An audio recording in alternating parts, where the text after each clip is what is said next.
Hi guys, today I'm going to do a skincare routine, my evening skincare routine. It's got some sort of like medical prescription products in it, but it's also got just products that I've discovered over time that have really worked for me. Just wanted to sort of share it with you because I think that, yeah, they're really great. So yeah, I'll just get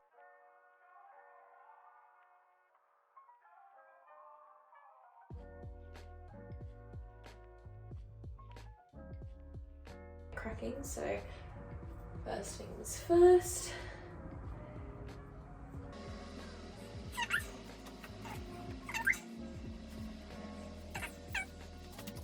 Normally I would just use the oil base to melt off all of my makeup, but I had my eyelashes curled up like a few weeks ago, and I did actually put a bit of mascara on them because the tint fades faster than the perm, and also the perm is starting to drop now. So just with a bit of mascara kind of perks them up, but I didn't need to curl them or anything because they're still like mostly curly. It was just like the odd few. I just thought I'd mascara a little bit. So I'm going to use a micellar water to take off the eye product, the eye makeup. And this is the Body Shop Chamomile Fresh Micellar Cleansing Water. This one.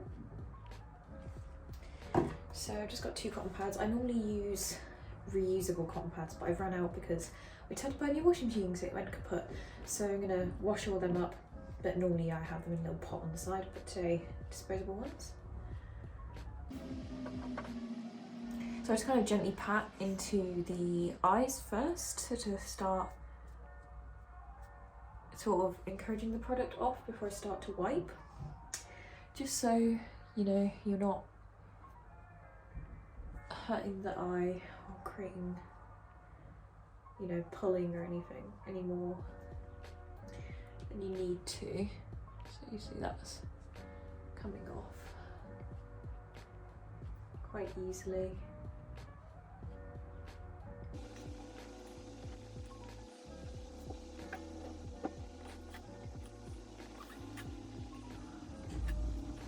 Okay, so that's the eye product off. You can see, like I said, I have had them curled, so they're kind of like still up, which is nice. Okay, so product number 2 is the Green Clean FARMACY Cleansing Balm.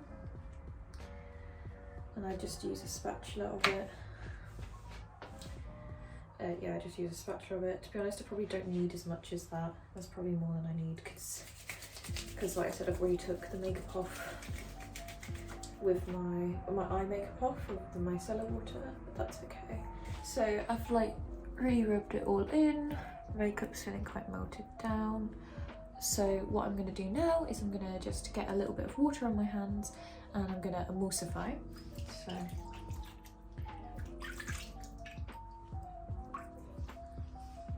you see, that basically just means, you see it comes white. So emulsify the product so it helps it lift off and wash away.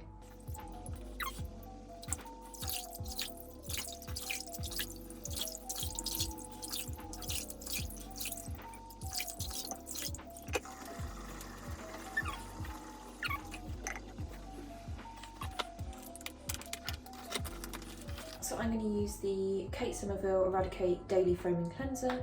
So I'm use this in the evening because I don't want to be like dried out, but I'll just lightly damp my face and then get about this amount of the cleanser. I'll just rub it in my hand and then onto the face.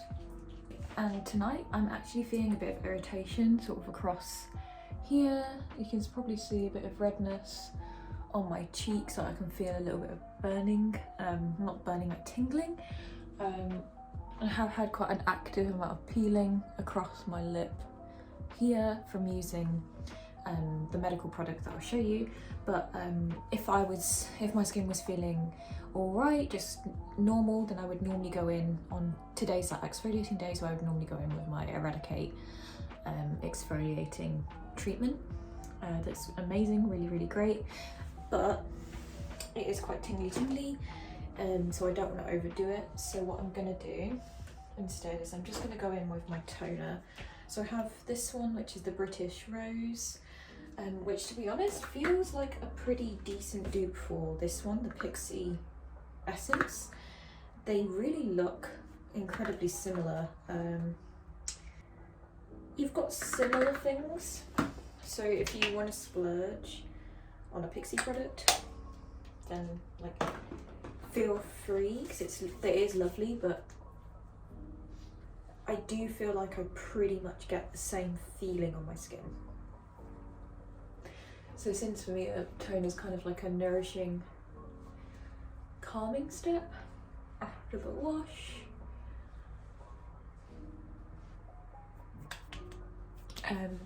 I would think you kind of get away with it, since the main thing with a rose toner is that it sort of calms and moisturizes.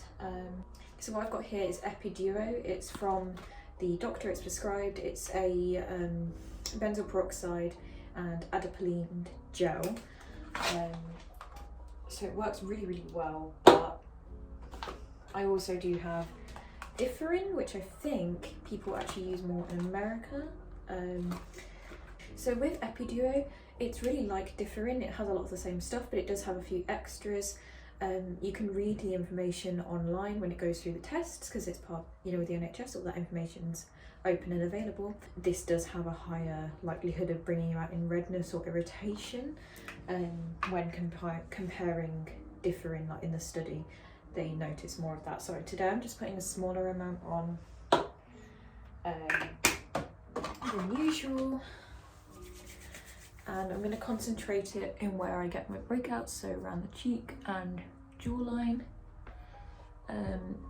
So I'm pretty sure, and I've been getting some across there.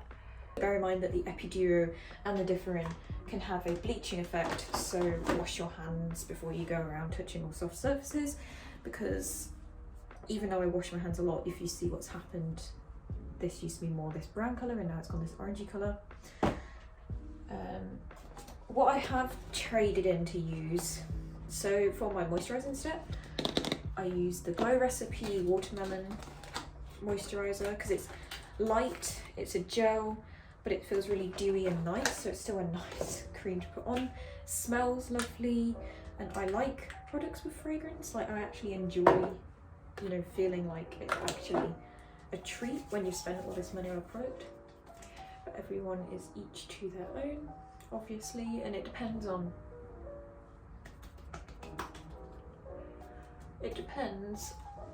what sets you off as well with your acne you might have, or your skin irritations. So that is all done there. Okay, yeah, so there is the skincare routine. So you can see, I'll get close for you. We've got maybe, we're getting some dryness actually up here because of the medical product. Knocked my head on the tap there. And the little spot there. This is all scarring now. This is not active. So this is scarring, scarring, scarring. These three here. So this is fading down. This is a new one. And this is a new one. But then this is all scarring. And then obviously we've got redness on the cheeks a little bit there. I think might have overdone it on the exfoliating and on the Epiduo cream, the medical cream. And I did have a lot down here as well, but this has faded down. But what I had noticed is, I think I did the big taboo that everybody does that experiences acne. I went over the top with like skin stripping, but I don't think I have necessarily ridiculously oily skin to the point, like the way that I was treating it. Like, I don't think I'm actually an oil slick.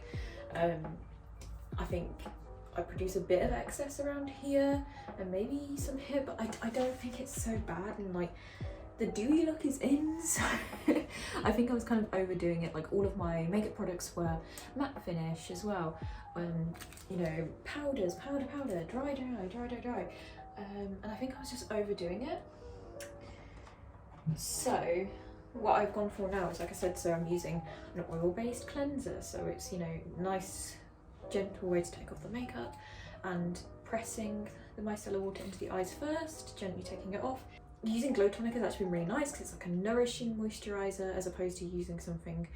I was using La Roche-Posay because it's meant to be good for sensitive skin, and I do also have sensitive skin because I have eczema. I think my skin is actually fairly durable. It's not too bad. I think it's just sensitive in the sense that I do get eczema. So I get eczema sort of on my eyelids sometimes, but what the doctor has recommended for me is to use hydrocortisone 1% on my eyelids, and that does help, clears it up straight away. But yeah, I was using the La Roche-Posay Effaclar moisturizer, but I realised every time so at first I thought that it was my medical product that was giving me the burning, because obviously I would put that on and then I would put my moisturizer on, and I would always have really, honestly, like burning sensation. But I realised when I didn't use that one, I just swapped in a different moisturiser. I think I had a tester or something, and I realised I didn't have the burning sensation, so I realised I probably just had a reaction to that particular cream. I don't know if it's because I was using multiple like spot treatment sort of creams, so you know, a face wash for blemishes and a toner for blemishes, and like, you know, a moisturiser for blemish, like all of it was based around one thing, but skin is obviously multifaceted.